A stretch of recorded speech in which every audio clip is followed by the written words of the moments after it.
Assalamualaikum warahmatullahi wabarakatuh.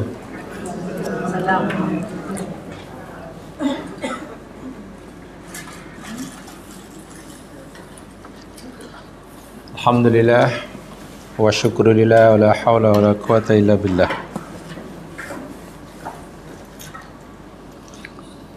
Salatu wassalamu ala Rasulillah wa ala alihi wa ashabihi wa atba'ihi wa mawalah.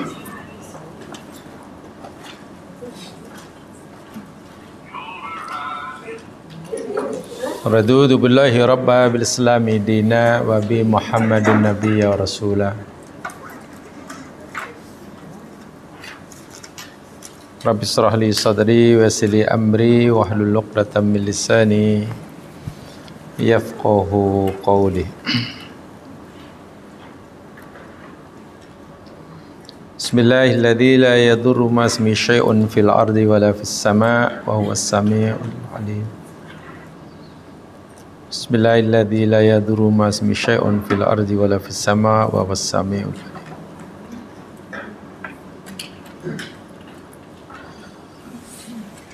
Didoakan mudah-mudahan semuanya sentiasa dalam keadaan sihat walafiat di bawah perlindungan Allah Subhanahu wa taala. Diberkati segala urusan dan perbuatan serta masa yang telah digunakan dan masa yang masih tersisa.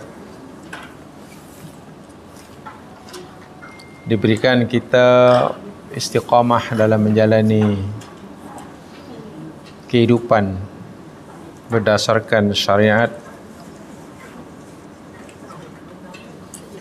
sehingga tiba masanya kita bertemu dengan Allah Subhanahu wa taala.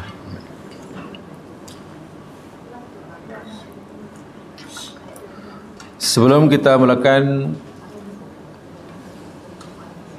pengajian kita hari ini, dipohon keikhlasannya untuk berdoa pada Allah Subhanahu wa taala bagi salah seorang jamaah kita yang baru sahaja beberapa hari yang lalu dipanggil oleh Allah Subhanahu wa taala. Selesai sudah baginya tugasan yang Allah telah berikan dan bebankan sepanjang hayatnya, dan tibalah masanya baginya untuk mempertanggungjawabkan segala amal perbuatannya di hadapan Rabbul Jalil Allah Azza wa Jalla.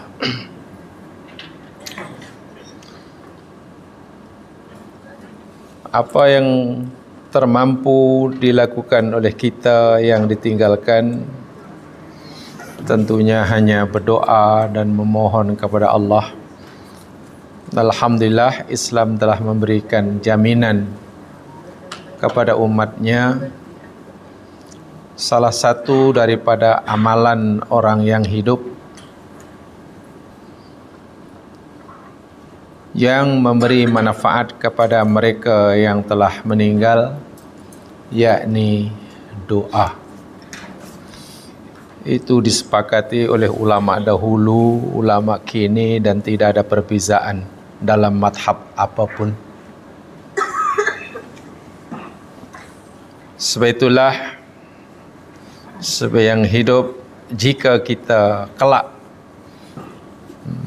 kita menginginkan kelak apabila telah meninggal didoakan oleh mereka yang masih hidup, maka rajin-rajinlah kita yang masih hidup mendoakan saudara mereka yang telah meninggal. Allahumma salli ala Muhammad wa ala ali Muhammad kama sallaita ala Ibrahim wa ala ali Ibrahim wa barik ala Muhammad wa ala ali Muhammad kama barakta ala Ibrahim wa ala Ibrahim fil alamin innaka Hamidum Majid. Allahumma inna nas'aluka bi anna lakal hamd لا إله إلا أنت المنان بديع السماوات والأرض يا ذا الجلال والإكرام يا حي يا قيوم اللهم لك الحمد كله ولك الشكر كله وإليك ترجع الأمر كله علانيته وسره اللهم إنا عبدا من عبادك التي خلقتها وسويت خلقها وأنعمها بنعمة الإيمان والإسلام ورزقتها من الطيبات والذي قبضتها عبدك الحكير إلى رحمتك زين عبد الهادي اللهم يا غفار اغفر لها وارحمها وعافها واعف عنها اللهم أكرم نزلها ووسع مدخلها واغسلها بالماء والثلج والبرد ونقها من الخطايا كما ينقى الثوب الأبيض من الدنس اللهم أبدلها دارا خيرا من دارها وأهلا خيرا من أهلها وزوجا خيرا من زوجها وقها فتنة القبر وعذاب النار اللهم إنا عبدك الحكير زين عبد الهادي في ذمتك وحبل جوارك كه من فتنة القبر وعذاب النار أنت أهل الوفاء والحق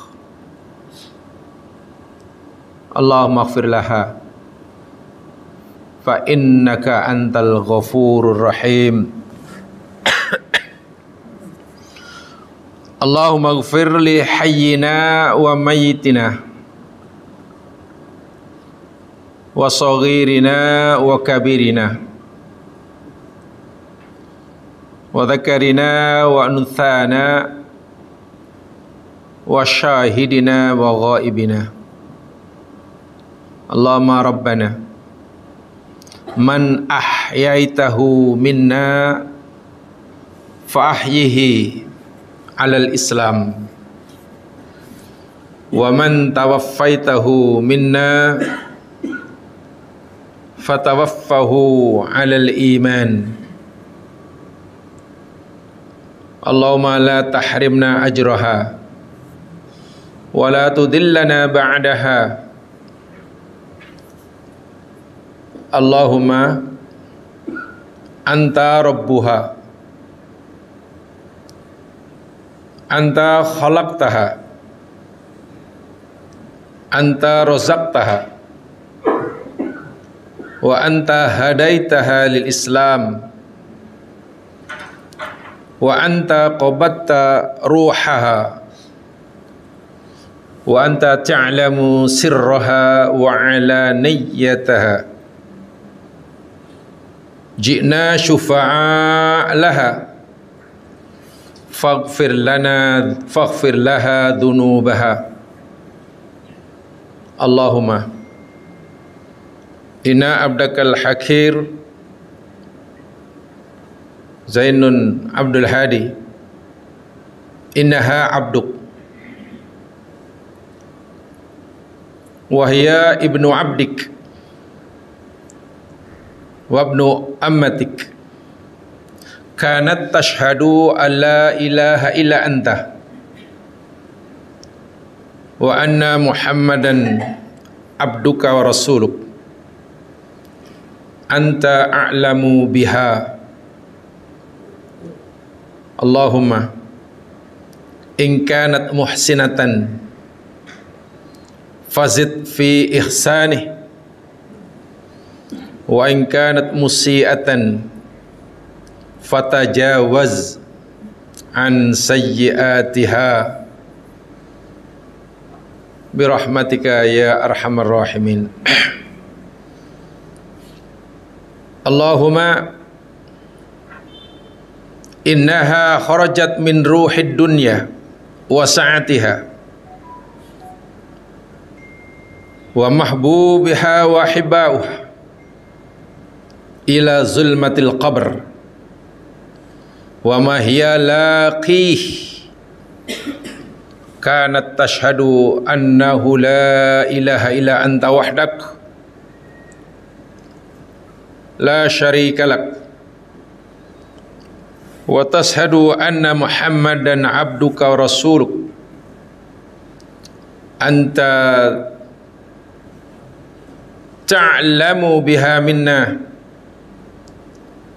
Allahumma innaha nazalat bika wa anta khairul manzuli biha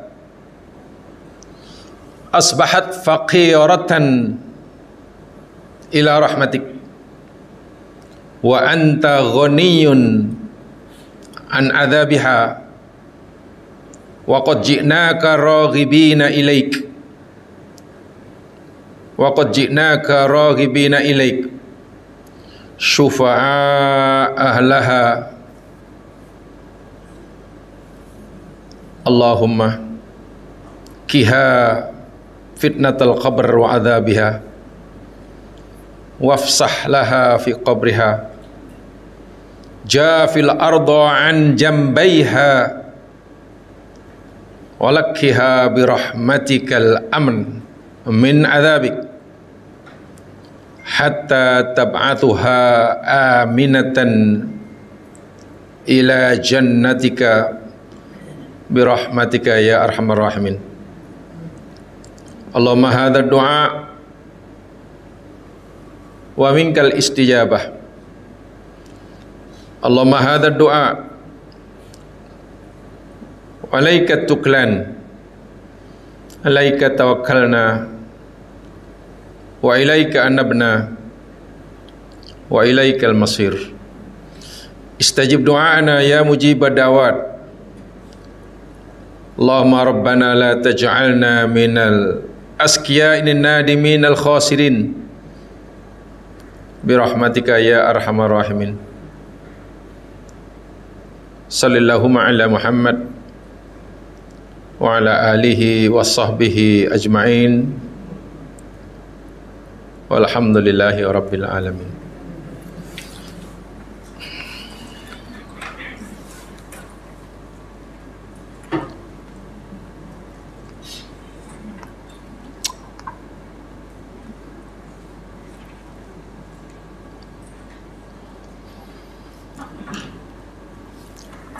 Muslimin muslimat rahimakumullah.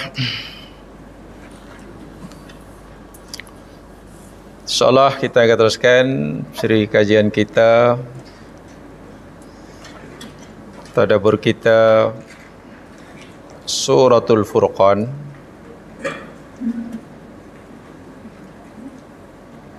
Setelah kita berehat selama 1 tahun, alhamdulillah hari ini kita dengan pertolongan Allah jualah kita masih diberi kesempatan untuk terus mengkaji firman-firman-Nya yang suci, untuk kita meningkatkan kefahaman kita terhadap agamanya, dan seterusnya kita akan jadikan panduan dalam menjalani hidup di dunia. Hanya mereka yang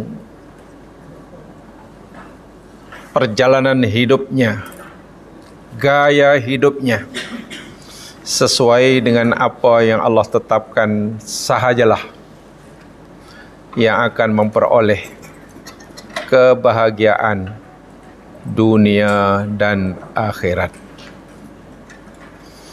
Mari kita ikhlaskan niat kita untuk mempelajari firman Allah Subhanahu wa ta'ala ini.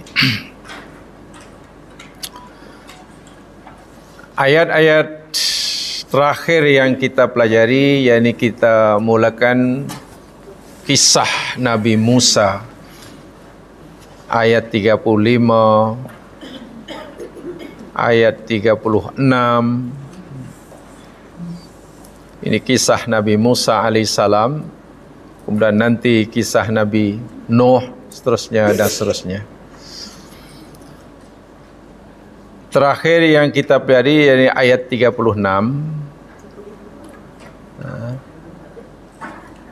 Kisah Nabi Musa, 2 ayat saja dalam ayat ini, 35 dan 36. Sebelum kita meneruskan kajian kita, yakni kisah Nabi Nuh, mula ayat yang ke-37 surah Ali Imran, saya ingin menagih daripada jamaah sekalian, nagih hutang. Dahulu jamaah punya hutang sama saya, berjanji tidak memberikan jawapan bagi 2 pertanyaan yang saya suruh cari jawapannya, fikirkan jawapannya, dan saya cukup bertolak ansur karena saya bagi masa 1 tahun untuk mencarinya.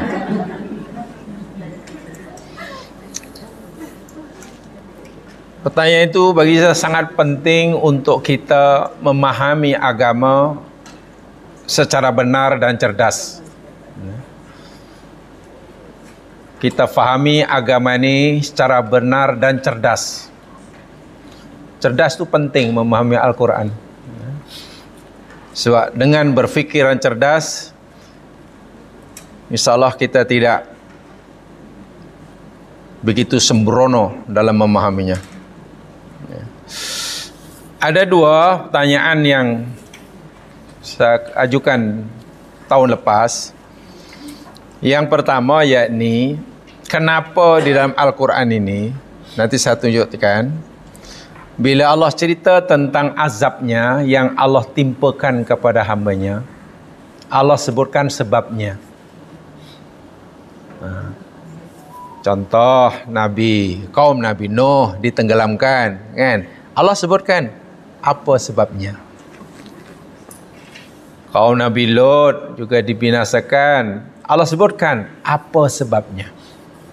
Tetapi bila Allah beri kesenangan, beri kenikmatan, beri keselamatan, Allah tak sebutkan apa sebabnya. Apa sebab yang dilakukan oleh orang tersebut? Kalau A di azab, Allah sebutkan, aku azab A pasal dia bla bla bla bla, sebut.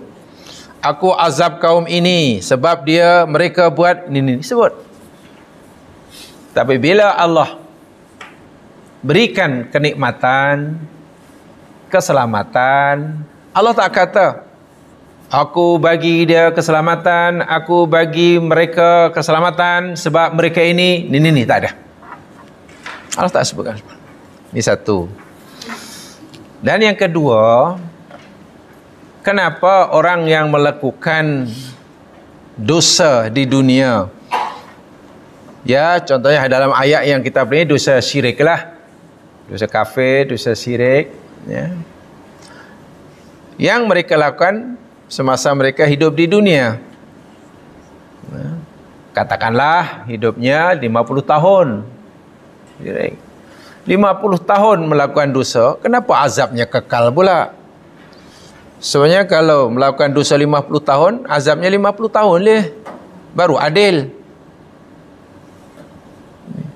Dia musyrik di dunia berapa tahun? 50 tahun, sebab umurnya hanya 60 tahun. Mula syirik, yakni 10 tahun, sebab 10 tahun yang pertama tak dikira, dia belum balik. Kenapa azabnya begitu dahsyat sekali hingga kekal dalam neraka? Baik. Untuk yang pertama,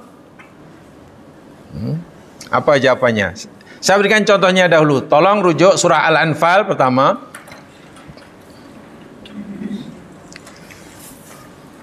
Surah Al-Anfal ayat 54.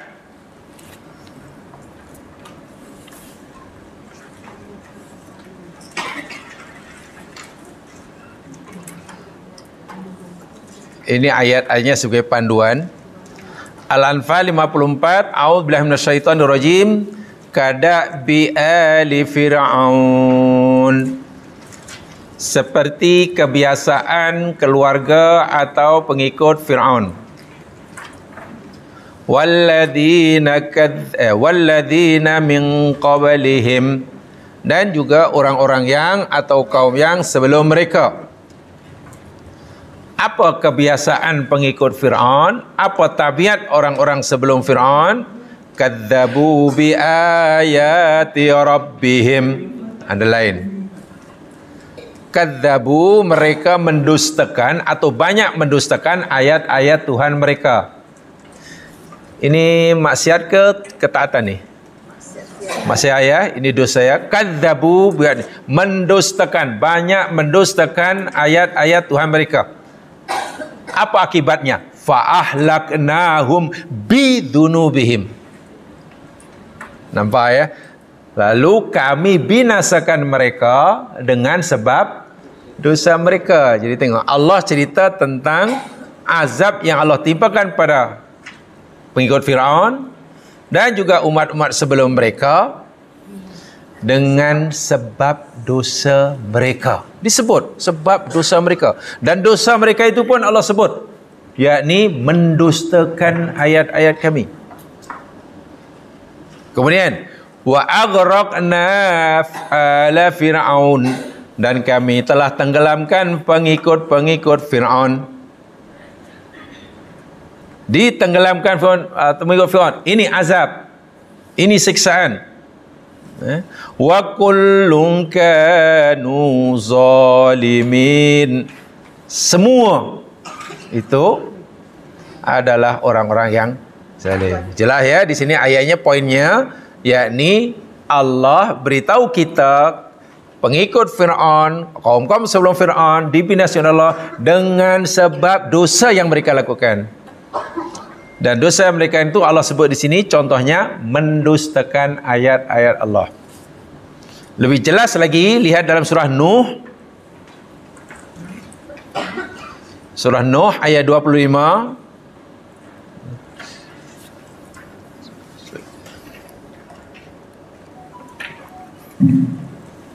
Surah Nuh ayat 25. Mimma khati'atihim ughriqu. Oh, ini sangat jelas ini. Ya, sangat jelas. Sudah terang lagi bersuluh. Oh. Mimma khati'atihim. Min itu, ini asalnya min dan ma. Min di situ maknanya min sababiyah. Dari sebab, terjemahnya dari sebab, oleh sebab.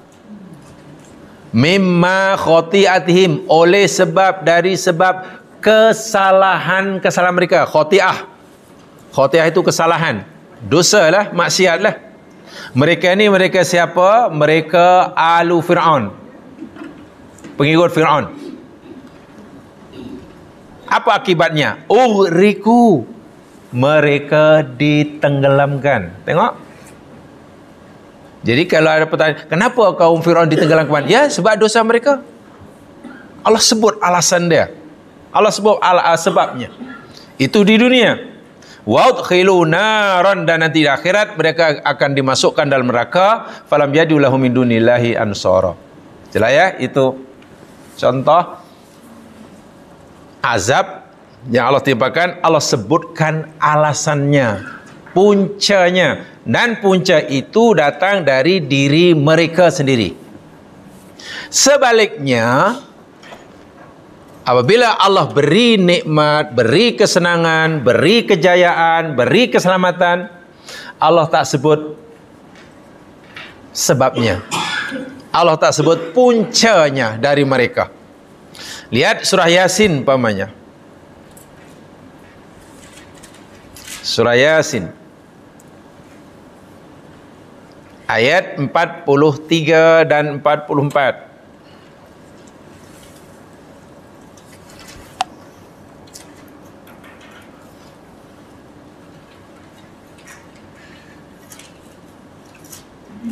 Sebab saya pernah terbaca ya mas sekalian dalam website lah. Tapi website ini tentulah dari website orang bukan Islam, orientalis biasanya. Yang betul-betul mereka selalu berusaha untuk mendiskreditkan Islam dan orang Islam. Bahwa Islam ini agama yang paling tidak adil katanya. Satu di antara yang mereka kutip yang inilah. Macam manalah salah sekejap di dunia hanya bertahun, merupakan orang Islam di akhirat masuk neraka kekal. Di mana letak keadilan Tuhan? Katanya Tuhan itu adil. Islam agama yang paling kejam karena memberikan hukuman berganda-ganda daripada kesalahan yang dengan kata mereka. Lalu disebutkanlah ayat-ayatnya. Baik, tengok di surah Yasin ayat 43, 44. Wa inna sya' nughriqhum fala sarikha lahum wa lahum yunqadun. Ayat ini ditujukan oleh Allah pada mereka yang sedang berkendaraan, sama ada sedang naik kapal terbang ataupun kapal laut, atau mungkin sedang naik kendaraan di darat. Begitu sedap menikmati penerbangan, wah, apalagi first class atau mungkin private jet. Allah ingatkan pada orang-orang ini, wa inna sya', jika kami kehendaki, wahai penumpang-penumpang kapal terbang mewah, wahai penumpang-penumpang kapal pesiaran mewah, nughriqhum, apa tu? Pasti kami itu jawab pada in tu. Pasti kami tenggelamkan mereka. Jika kami kehendaki, kapal terbang yang kamu sedang naik ini jatuh.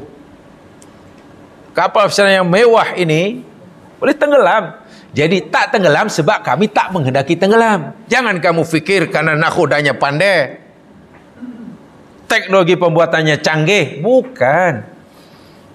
Kapal ini tidak tenggelam sebab aku tidak menghendaki. Jika aku menghendaki tenggelam, tenggelam.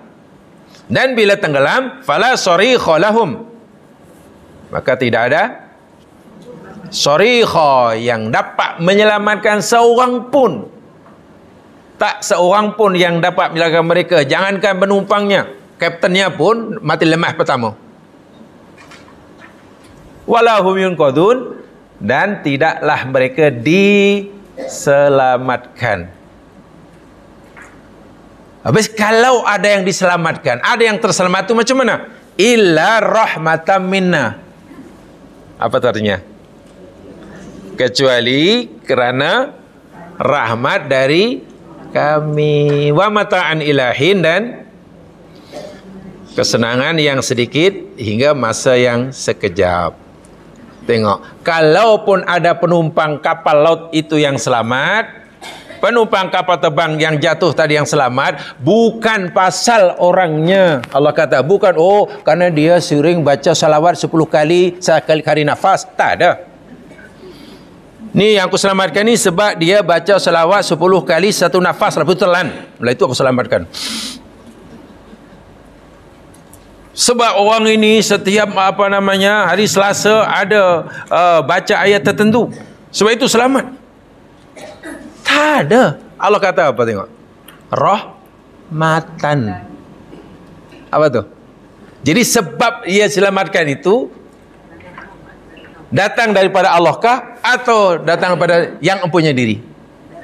Daripada Allah, rahmat kami. Allah sebut, oh sebab dia rajin solat, aku selamatkan. Oh sebab dia rajin pengajian, aku selamatkan. Oh yang lain ini dia degil, mati ya.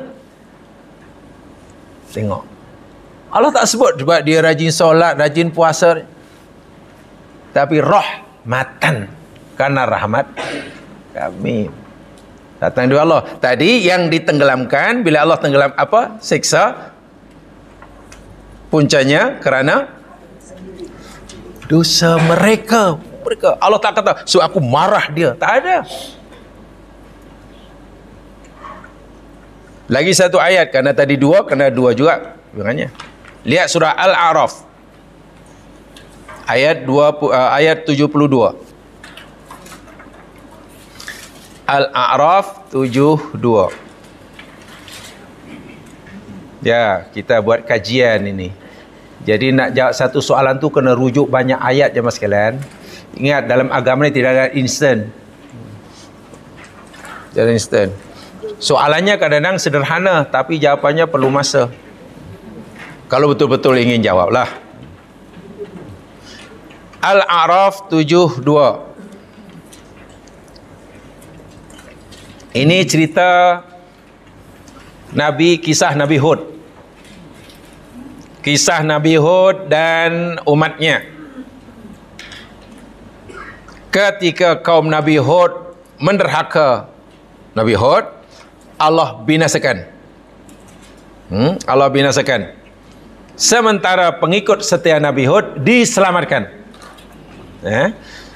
Nabi Hud dan pengikut setianya diselamatkan kerana tengok, fa'anjainahu, lalu kami telah menyelamatkan Hud, walladzina ma'ahu, dan orang-orang yang bersama Hud.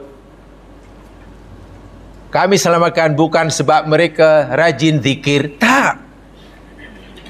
Bukan sebab mereka rajin wirid, juga tidak. Kami selamatkan kerana mereka rajin apa lagi.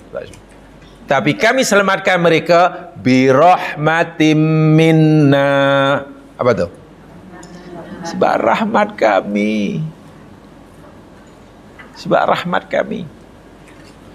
Sementara yang derhaka, wa qata'na dabiral ladzina kadzabu bi ayatina, dan kami putuskan, mana kami binasakan, kami hapuskan hingga ke akar umbinya orang-orang yang banyak mendustakan ayat kami, dan mereka bukanlah orang yang beriman. Faham ya? Sekarang apa agaknya sebabnya? Bila azab disebut alasannya datang dari yang empunya diri. Bila nikmat, keselamatan, kesenangan yang Allah berikan, yakni kerana rahmat Allah. Allah tak kaitkan dengan amalan orang tu. Orang tu Allah tak kata sebab dia solehlah aku selamatkan, sebab dia alimlah aku selamatkan, sebab dia rajin puasalah aku selamatkan. Tak. Allah kata rahmat kami, rahmat kami. Kenapa tak disebut amalan orang itu? Apa gagak jemaah sekalian?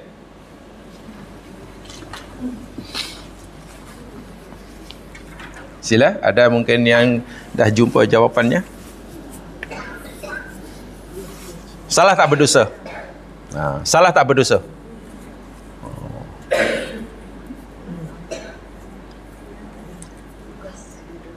Baik, mungkin ini nanti dapat membantu jamaah menemukan jawapannya. Ayat ini mungkin boleh membantu jamaah menemukan jawapannya. Lihat surah Al-An'am 160. Tolong ya, satu-satu tajuk ini dibagi tanda ya. Jadi saya mengajak, saya kata jemaah sekalian ya, kita berusaha coba membaca Quran dengan cara berfikir benar dan cerdas. Artinya tidak sesederhana begitulah. Jawapannya itu maknanya betul-betul Quran sendiri yang memberi jawapan. Lihat Al-An'am 160.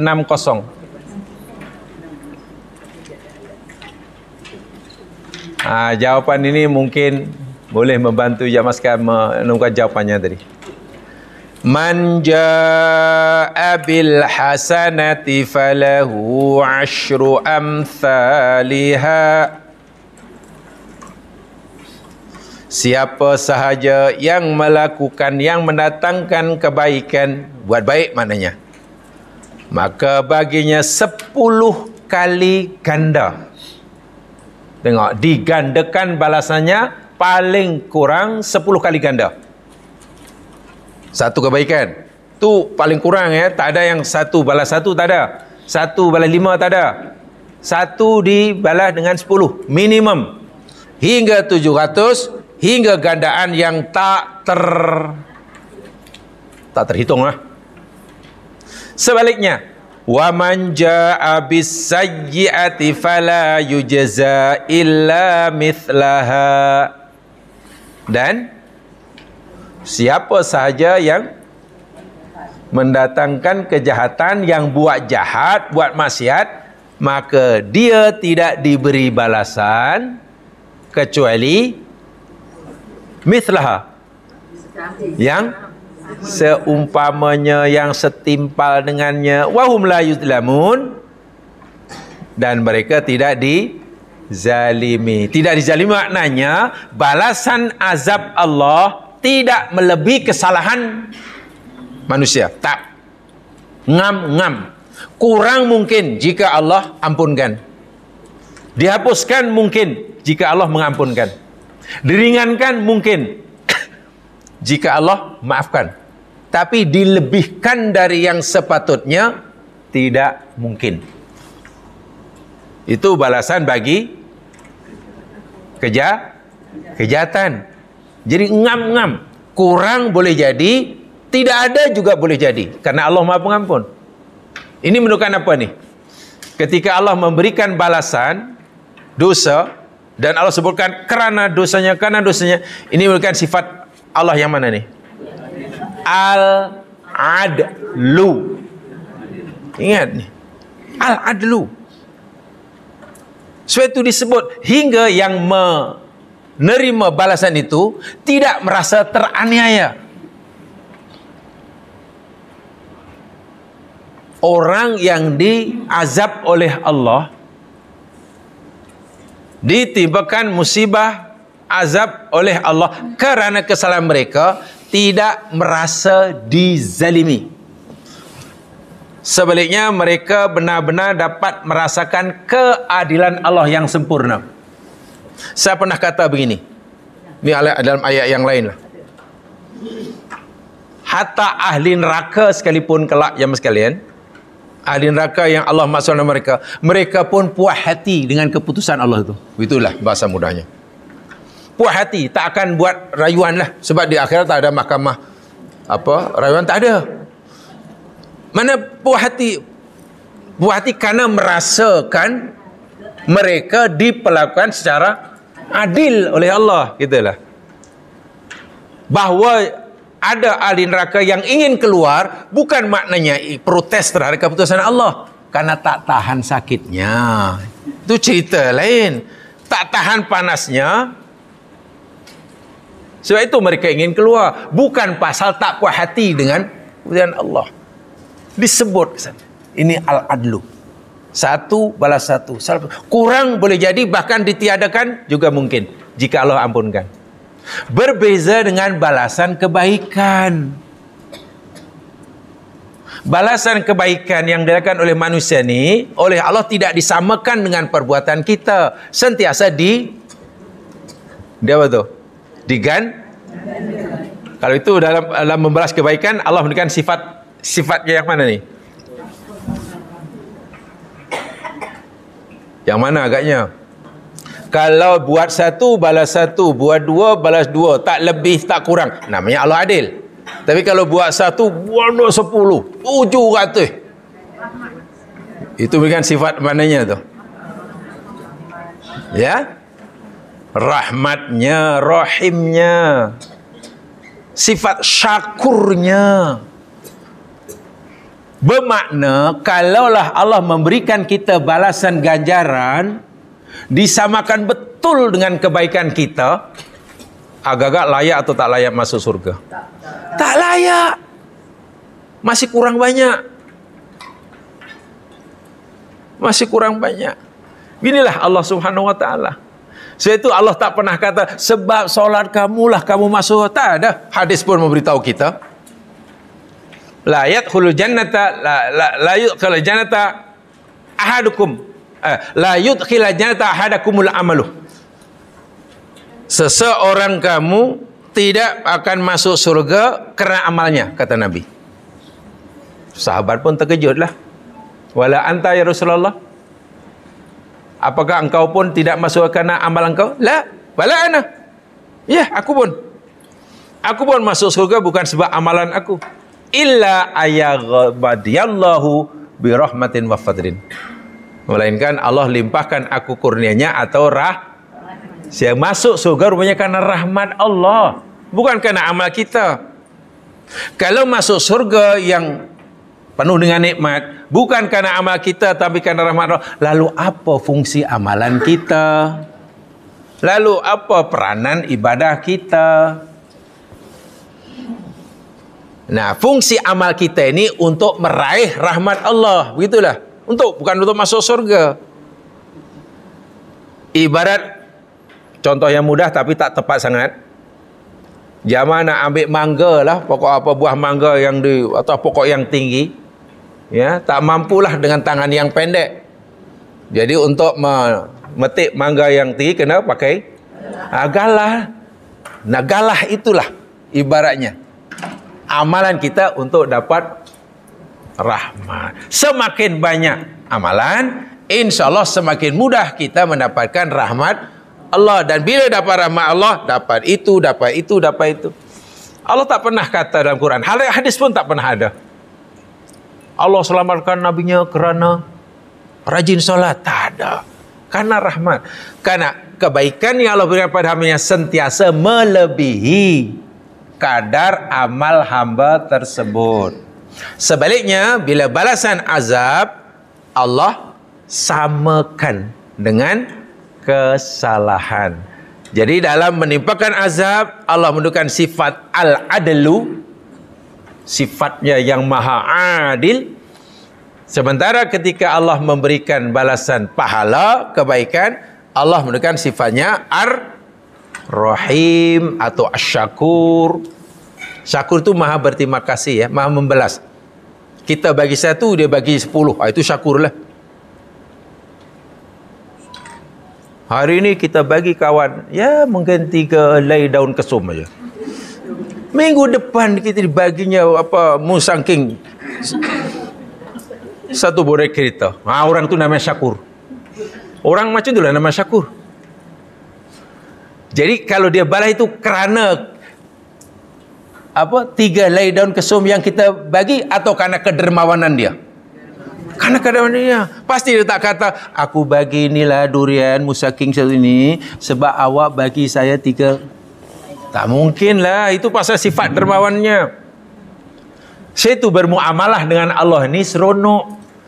Seronok macam mana? Jika kita buat salah satu, hanya dibalas dengan 1. Itu pun jika kita minta maaf tak jadi beri balasan. Sebenarnya bila kita buat baik 1, dibalas dengan paling kurang. Itu paling kuman tu 10. Paling sedikit lah. Faham ya? Ini jawapannya. Boleh fahami?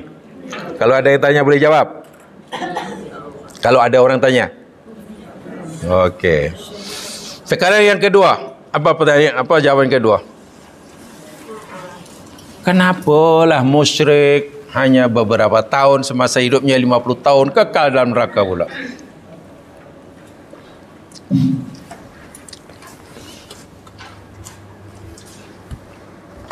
Jamaah sekalian, secara umum kita kena tahu ini secara umum, ya. Az-zambu. Apa zambu? Zambun. Apa dambun? Dosa. Bukan sabun, dambun. Secara umum ada 2. Satu namanya al-kabirah. Apa al-kabirah? Dosa besar. Yang kedua as-saghirah. Ini secara umumnya lah. As-saghirah. Ya, okey. Secara umum. Kemudian al-kabirah ni terbagi jadi 2 juga. Ada al-kabirah yang menyebabkan orang khulud finnar. Apa khulud finnar? Kekal dalam neraka. Ada yang tidak khulud. Ya, yang tak khulud lah, begitu aja lah. Dosa besar tapi tidak menyebabkan ia kekal dalam neraka. Dosa-dosa besar ini banyak ya sekalian. Jumlahnya banyak. Kalau ikut Imam Az-Zahabi ada 70 Al-Kabair yang dikarang, buku Al-Kabair yang dikarang oleh Imam Az-Zahabi. Beliau menyaraikan ada 70 dosa-dosa besar. Bukan 7.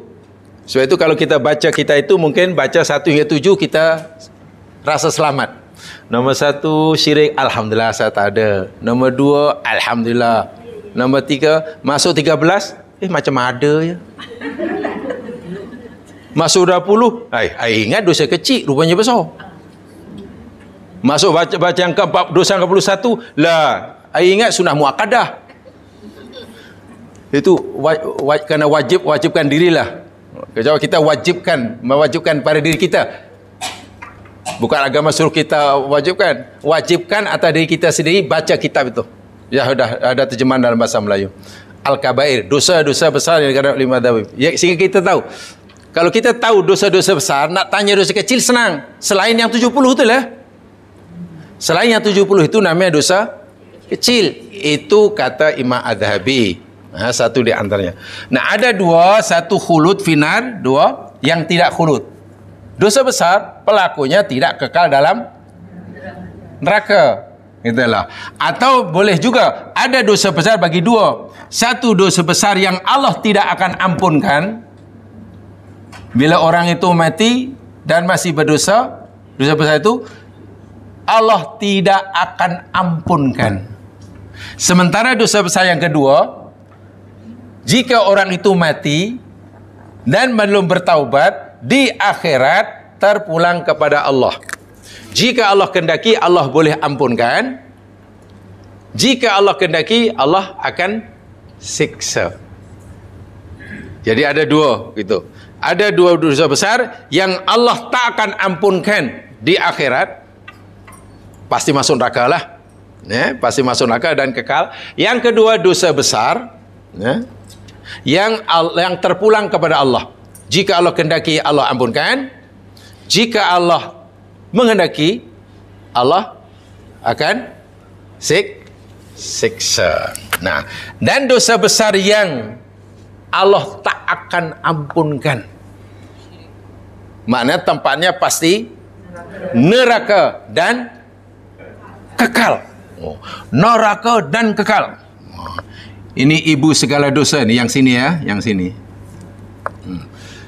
1 dosa kufur. 2 dosa syirik. 3 dosa nifak.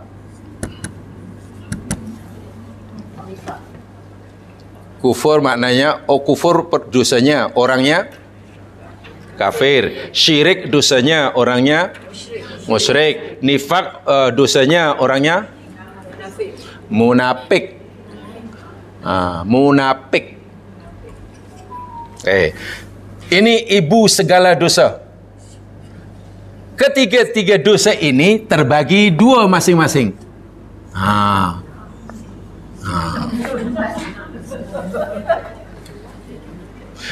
Satu, kufur akbar. 2, kufur asghar. Syirik akbar, syirik asghar. Nifak akbar, nifak asghar. Apa pengertiannya? Kufur besar, kufur kecil. Syirik besar, syirik kecil. Nifak besar, nifak kecil.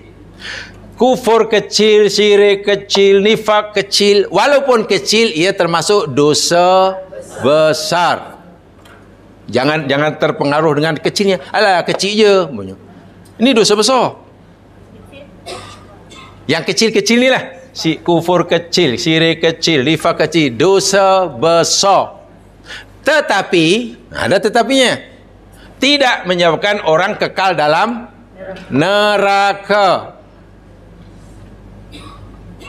Karena kufur kecil, syirik kecil, nifak kecil tidak membatalkan syahadah. Pelakunya masih diiktiraf sebagai orang Min. Syahadahnya tidak terbatal. Walaupun pelaku dosa besar. Ya, seperti yang lain katalah apa tinggal solatlah, apa mencurilah, berzinalah, mabuk dan samalah tu. Jika Allah kehendaki, Allah akan siksa di akhirat. Tapi tidak kekal dalam neraka. Jika Allah kehendaki, Allah boleh ampunkan. Nah, yang ini. Yang besar-besar ni. Kufur besar, syirik besar, dan nifak. Ini adalah pelakunya kekal di dalam neraka. Kufur besar maknanya orang yang langsung tidak mengakui adanya Allah. Itu kufur besar lah. Golongan ateis itu kufur besar, itu kekal dalam neraka. Syirik besar, mengakui adanya Allah sebagai Tuhan, tapi juga mengakui adanya selain Allah sebagai Tuhan. Jadi awak percaya ada Allah? Allah ada. Adakah Allah itu Tuhan? Ada. Adakah ada selain Allah Tuhan? Ada. Jadi Tuhan bukan hanya Allah saja. Selain Allah pun ada juga Tuhan. Apa nama dia?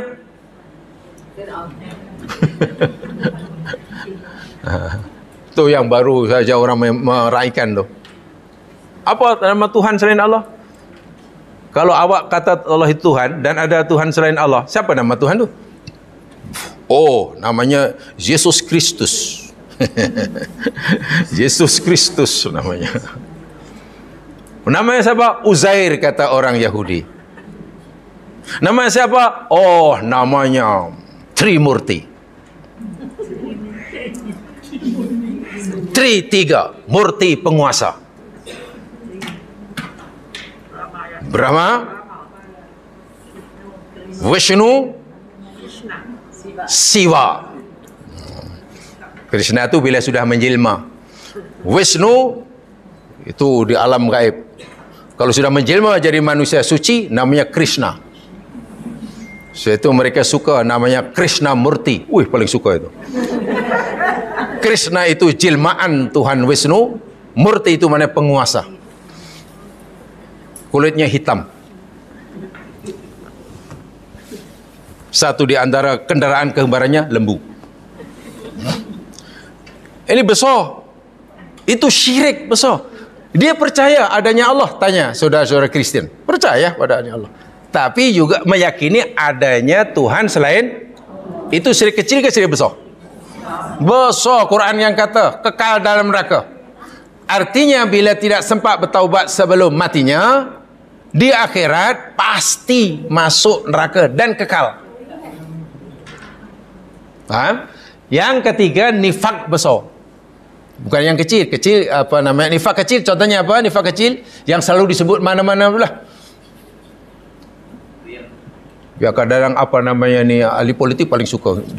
Nifak kecil paling itu munafik. Bila berjanji tak tepati, cakap bohong, diberi amanat. Ya memanglah itu munafik. Nabi kata apa? Tanda itu namanya nifak kecil. Termasuk riak. Tapi dosa besar. Walaupun dosa besar, pelakunya tidak terbatal syahadah. Yang batal syahadah ini nifak besar. Contohnya munafiknya orang pada zaman Nabi.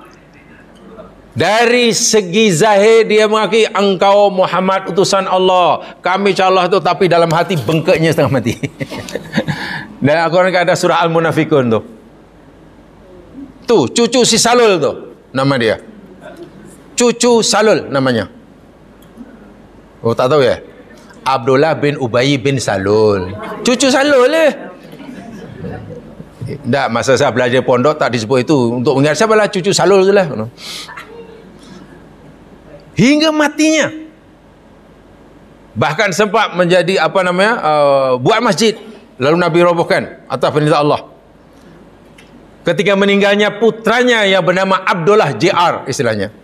Ya sebab dia punya anak Abdullah juga. Abdullah bin Abdullah. Jadi namanya Abdullah Junior dia. Dia jadi orang Muslim, sahabat Nabi yang baik. Ya, karena sayang pada Rasulullah sebagai orang Muslim, tapi juga sayang pada ayahnya. Ketika cucu Salul ini meninggal, datang jumpa Nabi, mintalah budi baik Nabi untuk memberikan sehelai baju Nabi. Dan Nabi ini ialah yang minta ini sahabat aku. Untuk dijadikan kapan bapaknya. Bapaknya walaupun Allah beritahu Nabi ini munafik, tapi orang munafik di dunia diperlakukan sebagai orang mukmin atau kafir? Mukmin. Orang munafik di dunia diperlakukan 100% sebagai orang mukmin. Nabi inilah, tak apalah. Jadi si cucu Salul ketua munafik ini semasa meninggal, kain kapan dia itu? Baju Nabi. Bayangkan, tak tengok bagaimana Nabi punya bayati. Jamaah mungkin jangankan nak tengok baju Nabi, nak tengok janggut Nabi, rambut Nabi pun kena pergi Turki berapa ribu tu. Oh, itu pun ambil gambar. Nabi nak pergi sembahyang juga tu. Lalu Allah larang dalam surah At-Taubah, dilarang untuk menyolatkannya, dilarang untuk sembahyangnya, dilarang untuk pergi kubur, untuk lalu Nabi tak buatlah. Lalu Nabi serah pada sahabat yang disuruh melakukannya. Ini munafik, nifak besar, kekal dalam neraka tiga-tiga ini. Kafir besar, syirik besar, dan yang kecil-kecil termasuk dosa besar. Nah, pertanyaannya yakni, bukankah dia kafir di dunia hanya sepanjang hayatnya? Kalau 30 tahun, 30 tahun saja. Kalau 70 tahun, 70 tahun saja. Syirik pun demikian juga. Kenapa kekal dalam neraka dan kekal abadi? Apa sebabnya? Macam tak adil. Kenapa lebih sangat balasannya? Ingat ya tadi ketika Allah balas kejahatan setimpal kan? Maknanya Allah Maha Adil. Jadi jika Allah campakkan kufur besar, kafir besar, nifak besar, syirik besar dalam neraka kekal abadi, Allah Maha Adil. Pertanyaan, di mana letak keadilan Allah? Bukankah hanya 50 tahun atau 60 tahun jadi orang kafir, jadi musyrik, jadi munafik? Tapi kenapa dihumban dalam neraka kekal abadi? Jamaah sekalian, kufur, syirik, nifak ni agaknya perbuatan zahiriyah atau perbuatan qalbiyah, agak-agak menurut jamaah. Agak-agak. Kufur, syirik, nifak itu hanya amalan zahir atau amalan hati? Yakin? Yakin? Ini nanti ada cross check nih, jadi saksi ini. Cross check. Latihan cakap jujur. Yakin letaknya dalam hati? Ya, ini hatilah. Katakanlah saya ada keris. Katalah saya ada keris. Keris ada. Ya, saya suka keris. Minat, mempunyai nilai estetika yang tinggi. Saya minat itu dan saya tak lebih daripada itu. Karena saya minat, jadi saya koleksi keris, katalah. Tak lebih daripada itu. Agak-agak saya dikira syirik atau tidak. Saya simpan keris dan itu saya minat, saya ini cantik, saya beli saja. Syirik atau tidak? Tidak, betul? Yakin? Kawan saya yang tidak punya keris, dia meyakini keris saya ini boleh datangkan manfaat, boleh tolak madarat. Lalu bertuahnya awak punya keris, keris awak tu. Dia syirik atau tidak walaupun tak punya keris? Dia yang syirik. Syirik itu letaknya dalam keyakinan. Jadi kadang dia itu apa pula? Tok imam ada keris pula tu. Lah, biar mengaji tu biar khatam lah. Nah, karena ini letaknya dalam hati, ya Mas. Berbeza dengan mencuri. Orang mencuri ni agak ada tak? Orang mencuri setiap saat mencuri, sepanjang hayatnya mencuri. Tak mungkin lah. Mencuri mungkin sekali-sekala. Tapi syirik, kufur, nifak itu sepanjang masa atau sekali-sekala? Yang macam tadi itu. Sepanjang masa, sebab melekat dalam hati. Masa tidur pun dia panggil musyrik. Tengah tidur itu musyrik tu. Tengah tidur kafir dia. tengah tidur. Tapi orang yang mencuri masa tidur boleh panggil mencuri. Ya apa mencurinya? Dosanya sekali masa mencuri je dia. Tapi syirik, kufur sepanjang hayat, setiap saat dalam minitnya. Jadi jika umurnya 50 tahun, ya selama 50 tahun. Tapi kenapa kekal abadi? Beribu-ribu kali ganda. Allah Subhanahu wa taala jamaah sekalian memberitahu kita di dalam Al-Quran. Coba lihat ini jawapannya. Tanya pada Allah ajalah ya. Ya Allah, kenapa lah engkau yang macam tu sekali? Ya. Mari kita lihat surah Al-An'am ayat 28.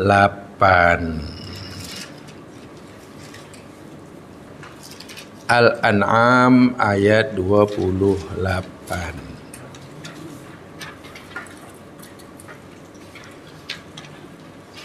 Ingat yang besar ya, bukan yang kecil ya, yang besar. Kufur besar, syirik besar, nifak besar. Yang membatalkan syahadah itulah. Walaupun syahadah 1000 kali pun tak akan diterima. Kerana terbatal. Baik, saya bacakan daripada ayat yang sebelumnya, ayat 27 surah Al-An'am, supaya kita dapat gambaran yang syumul. Walau tara idh wuqifu 'alan nar. Wahai Muhammad, jikalau engkau melihat ketika mereka, yakni orang-orang kafir inilah, orang kafir, musyrik dan seterusnya inilah, diberhentikan atau didirikan, suruh berhenti alan nar, di atas neraka. Belum masuk neraka, tapi sudah di depan pintu neraka. Muhammad, kalaulah engkau dapat melihat ketika orang-orang kafir musyrik ini berada di depan pintu neraka, faqalu, lalu mereka orang kafir ini kata, ya laitana, apa tu? Ya laitana,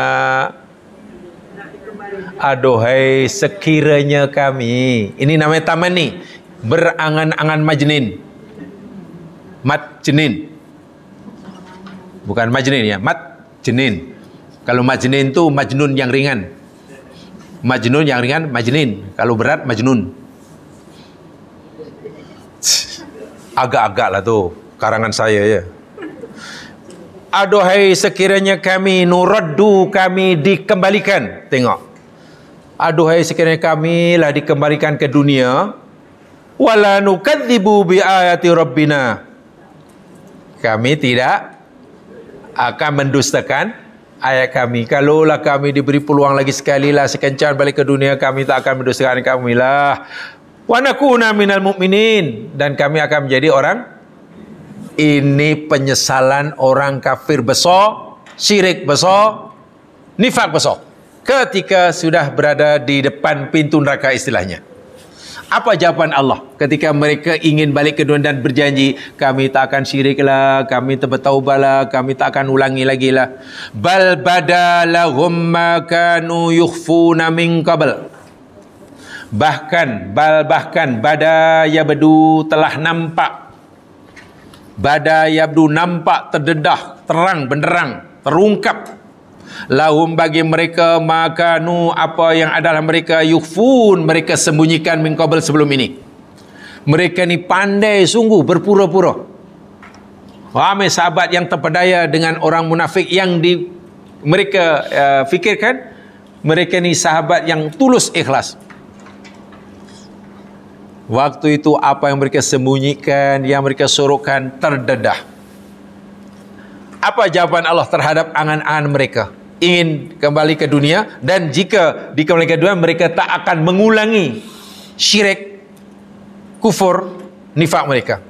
Ini kata Allah walau ruddu, dan jikalau mereka dikembalikan, ruddu, dikembalikan sebagaimana yang mereka harapkan, la'adu, apa tu? La'adu, niscaya adu, mereka akan kembali mengulangi lima nuhu anhu, bagi apa yang mereka dilarang, ditegah. Jangan syirik, jangan kufur, itu larangan Allah. Ketika mereka tahu akibatnya masuk neraka, dan dekat masa mereka, ya Allah kami menyesal, kami ingin balik ke dunia ya Allah, dan bila Engkau kembalikan ke dunia, kami tak akan syirik lagi, kami tak akan kufur lagi, kami jadi orang mukmin yang patuh. Apa jawab Allah? Ini yang kata Allah ya, bukan ramalan. Allah yang mencipta mereka. Allah kata, kalaulah mereka ni aku kembalikan ke dunia, yang mereka kata tak akan mengulangi syirik dan kufur mereka, pasti mereka akan musyrik balik.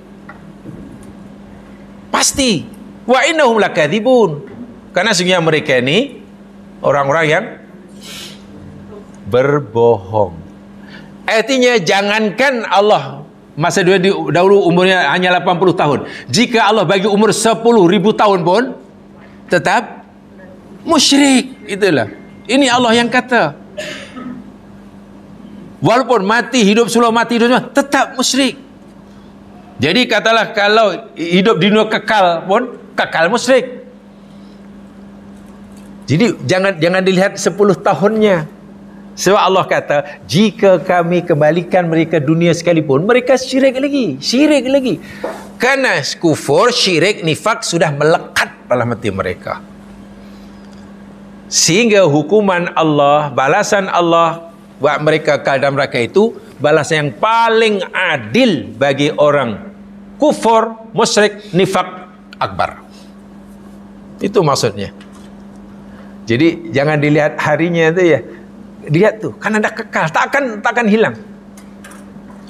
Bahkan ketika mereka telah diberi kesempatan melihat neraka yang akan menjadi tempatnya kerana kufur dan syirik nifak mereka, dah ada peluang itu balik ke dunia, itu pun mulai kufur balik. Macam mana tu?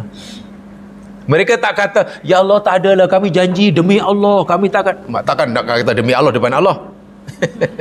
Yang kata tu Allah, yang kata tu Allah yang mencipta, tahulah apa yang mereka akan lakukan. Masya Allah wa ni'adzubillah. Itulah orang-orang yang sudah khatamallahu ala qulubihim. Jadi sudah melekat dalam hati mereka. Patutlah mereka kekal abadi di dalam neraka. 3 ini saja yang menyebabkan orang kekal dalam dosa, yang akan menyebabkan orang kekal dalam neraka bila masuk neraka. Mati membawa dosa kufur, syirik, nifak besar. Kalau kufurnya kufur kecil, syirik kecil, nifak kecil, atau dosa-dosa besar yang lain, atau dosa kecil, jika Allah tak ampunkan sekalipun dan ia masuk dalam neraka, tapi dia tidak kekal dalam neraka, maknanya terselamat daripada kekal dalam neraka. Betul lah. Selain 3 dosa ini, bukan maknanya bebas daripada neraka ya, bebas daripada kekal dalam neraka jika Allah tak ampunkan. Sebab itu hati-hati, ini bahaya sungguh. Jangan lihat yang apa kecilnya, walaupun kecil dosa besar ya, kufur kecil. Contoh, Allah, solat itu wajib atau wajib ya? Wajib. Lalu ada orang tanya pada kau tahu solat? Tak, malah lah. You tahu tak solat itu wajib? Tahu. Habis kenapa tak solat? Tahulah, malah lah, tak tahulah solat. Habis apa tak rasa salah? Ya salah lah, memang dosa lah. Memang tak solat itu dosa. Saya pun tahu itu wajib. Itu telah melakukan kufur kecil. Suruh solat, tidak solat, tapi masih mengakui kewajiban solat. Itu kufur kecil tapi dosa besar. Sementara B tak solat. B awak Muslim? Tak solat? Tak solat. Tak. Kenapa tak solat? Saya tak tahu buat apa solat. Solat bagi saya langsung tak ada. Apa signifikan dia? Solat lah kena gitu, gini. Jadi kalau solat itu katalah supaya orang baik, saya tak solat pun baik, dia solat pun pembohong. Apa gunanya? Jadi bagi saya, jadi awak tak rasa bersalah tak solat? Tak. Saya tak rasa bersalah. Bermana awak tak merasa berdosa? Sama sekali. Bahkan saya pelik, kenapa Allah wajibkan kita solat? Saya fikir Allah silap lah. Saya fikir Allah silap mewajibkan kita solat. Kalaulah dalam fikiran B sudah begitu, dia sudah jatuh kufur besar, batal sahadahnya tanpa disedari. Kalau fikirannya tetap seperti itu hingga matinya, waliyadzubillah kekal dalam neraka. Itu dari segi agama. Walaupun mungkin dari segi syariat, karena dia masih pergi raya, pakai baju raya, jumpa kita bagi assalamualaikum, kita anggap si orang Islam lah. Tapi kata Allah, itu hakikatnya. Betul ya? Syirik besar, syirik kecil sudah. Syirik kecil banyaklah. Termasuklah syirik kecil itu lah. Percaya tarikh lahir lah, percaya taik lalat bawa ong tak ong lah. Rumah di Tijang sentakut lah. Ada bang lo Tijang suruh beli 10,000 tak nak. Pasal apa? Kalau aku beli buat apa? Nanti mati. Ajal pendek sebab rumahnya di Tijang sen. Itu namanya syirik. Pakai tangkal lah, pakai apalah, azimat itu, azimat inilah. Percaya hari naas, hari tanaas lah. Percaya nak pergi ke jauh, kemudian ada kucing hitam melintas, patah balik, batalkan niatnya nak pergi. Banyak sekali syirik kecil dalam budaya Melayu, sangat banyak. Tapi dosa besar, dosa besar. Dan dosa besar tu tak solat dosa besar, mencuri dosa besar, rasuah dosa besar, berzina dosa besar. Jadi jangan alah kecil aja, jangan. Dosa besar. Riak itu kan benda tak nampak kan. Baik, katakanlah ada orang riak, B mencuri. Menurut masyarakat mana yang lebih jahat, A atau B? B kan? Sebab dia mencuri kan? Tapi tak, orang mencuri solatnya tidak terhapus, tidak terbatal. Tapi orang riak dalam solatnya elak. Pergi haji kerana riak, hajinya elak. Tapi yang mencuri itu solatnya tak diterima je kalau betul ikhlas. Walaupun mencuri dosa besar. Dosa besar mencuri tidak dapat menghapuskan ibadah solat, puasa. Tapi kita sebagai orang awam masa melihat, apa ni jahat sangat ni, pencuri, penipu lah. Betul, sama-sama dosa besar, tapi tingkat dosanya, riak tu dahsyat ya sekalian. Menghapus amalan. Waliyadzubillah. Jadi baca itu 70 dosa besar tu, nanti akan tahu itu. Akan menakutkan lah. Mungkin ada di antara di dalam diri kita ni masih melakukan dosa itu tanpa kita sedari. Itu bahaya itu. Itu bahaya. Apalagi dianggap dosa kecil. Rupanya dosa besar, kita fikir dosa kecil. Rupanya dosa selama ini kita anggap sunnah muakkadah. Coba bayangkan macam mana. Lah, I ingat sunnah muakkadah atau I buat aja. Rupanya dosa besar. Itu bahaya sungguh tu. Kena baca itu ya, beli buku tu. Baca sendiri boleh sebab sudah ada terjemahan. Kalau tak faham bagi tahu aja, jumpa Pak Imam, pergi masjid, jumpa Imam, tanya Pak Imam. Itu ya. Senang. Ya kan? Duduk di koya masih ada Pak Imam. Tanya Pak Imam je. Okey ya, faham ya? Pertanyaan yang kedua tahu jawapannya? Macam itulah. Jadi hati-hati kalau penyakit itu sudah dalam hati, Allahu Akbar. Susah. Termasuk penyakit dalam hati yang tak boleh hilang. Tak boleh hilang atau susah nak hilang. Walaupun orang yang dari mangsanya itu telah tiada, yakni dengki. Dengki ni Allahu Akbar.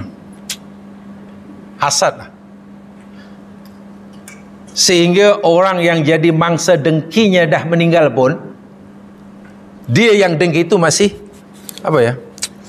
masih tak sembuh lah. Dan itu ada dalam surah Yusuf. Adik-beradik Yusuf ni kan dengki pada Nabi Yusuf kan? Daripada Yusuf masih kecil lagi, sehingga mereka sanggup niatnya nak membinasakan Yusuf lah. Dan mereka yakin mereka berjaya, Yusuf sudah tidak ada. Kerana campak dalam pergi buta, dah 10 tahun, 20 tahun, 40 tahun dah tak ada berita, mana dah mati ya. Menurut keyakinan abang-abangnya, Yusuf telah mati. Rupa-rupanya Yusuf masih hidup dan jadi orang besar di Mesir. Betul? Negeri dia kebuluran, Kan'an kebuluran. Mereka disuruh ayahnya Nabi Yakub pergi ke Mesir minta bantuan. Karena dia terkenal raja yang kaya raya, berkuasa dan dermawan. Ketika mereka datang Mesir ramai-ramai ini, Yusuf kenal orang-orang ini. Ini abang aku, si fulan, si fulan. Ini yang pegang aku, ini yang tolak aku. Kenal.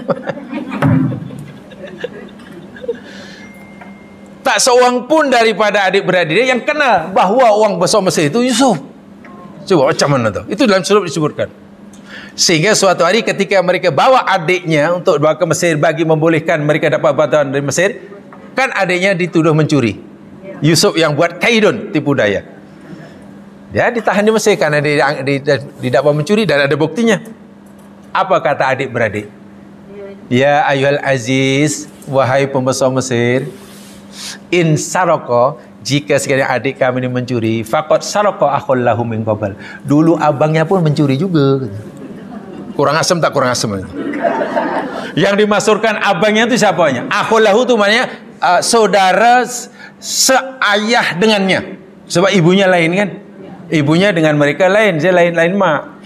Jadi maknanya, wahai tuanku, jika adik patik semua ini mencuri, adik patik ini mencuri, dulu abangnya pun pencuri juga. Yang dimaksudkan Yusuf. Maksudnya bila Yusuf itu mencuri? Coba. Ketika mereka humban dalam lubang buaya itu, istilahnya, pergi mati, masih kecil. Lagi pula Yusuf menurut keyakinan mereka dah mati. Buat apa buat cerita yang apa puncanya? Agak-agak. Sanggup mereka cerita buang tu apa puncanya? Dongki namanya. Itulah penyakit dengki ni bahaya sungguh, sangat bahaya.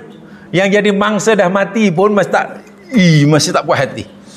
Mungkin kalau dia pergi ke tempat kuburnya pun mungkin ditandangnya batu nisan jaganya. Waliyadzubillah, jangan sekali ada perasaan dengki. Itu penyakit yang boleh membuat hati betul-betul tahulah berkarat ke apa namanya. Waliyadzubillah, tuh hasad ya. Hasad tu agak hasad dosa besar atau kecil ya? Besar. Hasad itu dosa besar, bukan dosa kecil ya mas sekalian. Hasad, dengki, ya, fitnah, mengumpat, itu mengumpat itu bukan sunnah muakkadah, bukan. Oh, mengumpat itu fardu kifayah rupanya. Tak apalah, karena dah ada saya tak payahlah. Rupanya dosa besar. Kadang takut ya bila baca surah Al-Qari'ah. Fa amma man thaqulat mawazinuhu fa ummuhu. Kalau amal buruknya tu berat, tempatnya hawiyah. Bila amal baiknya yang berat, surga. Jadi kan ini bahasa awam ya, bahasa awam amalan ditinggal. Apa ditimbang? Nanti jangan-jangan nanti kita solat dapat pahala, pergi kelas dapat pahala, tolong orang dapat pahala. Tapi dalam perjalanan pula mengumpat ada, fitnah ada, pahala. Balik kelas nanti berat mana kan ini? Coba hayati betul-betul itu ayat itu.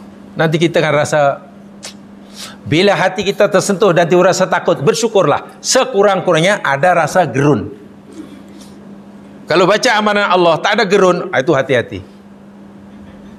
Baca ayat Allah yang isinya khabar gembira tapi tak ada gembira keinginan, hati-hati. Itu mungkin hati agak lah. Mungkin hati agak. Tak teruskan sendiri agak apa. Itu dia. Sebab itulah dalam ayat ke-36 itu disebutkan juga alasannya kenapa Allah hancur leburkan kaum Nabi Nuh. Hancur leburkan kaum Nabi Nuh. Dan kaum Musa maksudnya. Kaum Nabi Musa dan kaum Nabi Harun. Faqulna dhaba ila qaumi alladzina kadzdzabu bi ayatina. Orang-orang yang telah banyak mendustakan ayat kami, apa akibatnya? Fadammarnahum tadmira. Kami apa tu? hancurkan mereka dengan sehancur-hancurnya. Wal'iyadzubillah, ta'udzubillah. Sehancur-hancurnya. Tapi walaupun mereka dihancurkan sehancur-hancurnya, itu balasan yang setimpal dengan perbuatan mereka. Karena Allah adil. Saya sebenarnya kurang setuju ya. Minta maaf, ini anggapan saya pribadi ya. Kalau jamaah tak setuju pun tak apa. Kan biasa berbeza pendapat. Berbeza pendapat itu biasa ya. Jangan dianggap terlalu serius. Sebab akhir-akhir ini bila berbeza pendapat, dia serius seorang orang dah macam Rusia dan Ukraine kalau berbeza pendapat tu. Kadang pelik. Beza pendapat tu benda yang biasalah, relax lah. Ini beza pendapat dah macam Korea Utara, Korea Selatan. Jamaah pernah tak dengar kadang orang mendoakan orang lain, sama ada yang hidup atau yang sudah mati? Ya Allah, mudah-mudahanlah si mati, si arwah ini diampunkan dosanya dan diberi balasan oleh Allah dengan balasan yang setimpal. Pernah itu? Diberi balasan yang setimpal. Biasakah atau sering? Dengar itu. Itu menurut jamaah sekalian, ayat itu tepat atau kurang tepat? Mudah-mudahan Allah berikan balasan bagi amalnya dengan balasan yang setimpal. Tak tepat. Ya, kalau untuk saya tak tepat, untuk jamaah tepuranlah. Macam setimpal itu satu balas satu. Itu kasihan yang mati. Kalau hidupnya katalah hanya buat 100 kebaikan, nanti hanya dapat 100 pahala. Sedangkan Allah kata, mungkin Allah kata, macam mana kamu kata, kamu minta pada aku supaya aku balas setimpal satu? Kamu dengki ke? Sekarang aku nak balas satu, paling tidak balas 10 hingga 700 hingga gandaan yang, kenapa kamu mintanya setimpal? Jadi bagi saya kurang tepat lah. Mudah-mudahan Allah beri balasan yang setimpal. Ya, macam mana yang sesuai? Ya Allah, katalah, hadapilah dosa hamba-Mu dengan sifat pengampunanmu, dan hadapilah kebaikan hamba-Mu dengan sifat rahmat-Mu. Kan cantik kalau macam tu. Cantik gitu ya. Jadi doa itu penting. Kita takut nanti bila doa kita amal dikabulkan dan betul hanya dapat aku ke satu dapat satu, mana katanya 10. Malaikat bisikan, tuh kawan kamu di dunia doakan kamu dapat setimpal aja. Dengkinya lah kamu. Jangan setimpal. Yang setimpal tu yang balasan siksa. Itu betul setimpal tu, ngam-ngam tu. Ini bukan setimpal, paling tidak ya balasan ya Allah, berilah balasan ya Allah bagi amalnya ya, bukan setimpal tapi 10 timpal. Kan paling kurang 10 timpal kan. 10 timpal berganda-ganda.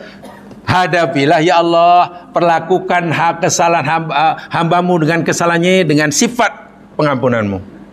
Perlakukan hamba-Mu ini dengan kebaikannya dengan sifat Rahman dan Rahimmu. Sudah, itu dah luar biasa doa yang seperti itu. Faham ya? Jadi mudah-mudahlah dua pertanyaan itu dapat difahami, dan kerana sudah terjawab, alhamdulillah jamaah sekalian sudah dapat menjawab. Terima kasih, saya dapat jawapannya. Mudah-mudahan. Alhamdulillah. Ya, terus terang ya mas sekalian, kadang-kadang begini ya, kadang-kadang pertanyaan sederhana, tetapi kalau kita ingin menjawab dengan berusaha untuk benar dan cerdas, jawabannya tidak sederhana. Karena jawabannya kena merujuk banyak ayat. Inilah. Lainlah kalau kita biasa menjawab sederhana. Jawabannya jawab 1 minit satu. Itu bagi saya tidak menjadi masalah, itu malah membingungkan. Kalau kita kaji lebih dalam, kita menjadi bingung. Itu saya selalu bercakap dan mengingatkan diri saya. Istilahnya pesanan guru saya dulu, kalau mengaji itu biar khatam, gitu kata guru saya.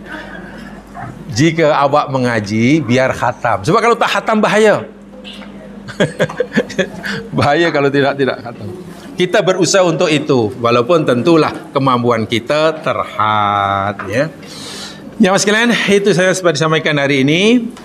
Jadi belum ada pelajaran baru walaupun sudah cuti 1 tahun. Sebab itu hutang tahun lepas. Mudah-mudahan diberkati oleh Allah Subhanahu wa taala, dan mudah-mudahan Allah lindungi kita dalam iman dan Islam. Subhanakallahumma wa bihamdika asyhadu an la ilaha illa anta astaghfiruka wa atubu ilaik. A'udzu billahi rajim wal 'asr. Innal insana lafi khusr illa alladziina aamanu wa amilus shalihaat wa tawassaw bil haqq wa tawassaw bis sabr. Assalamualaikum warahmatullahi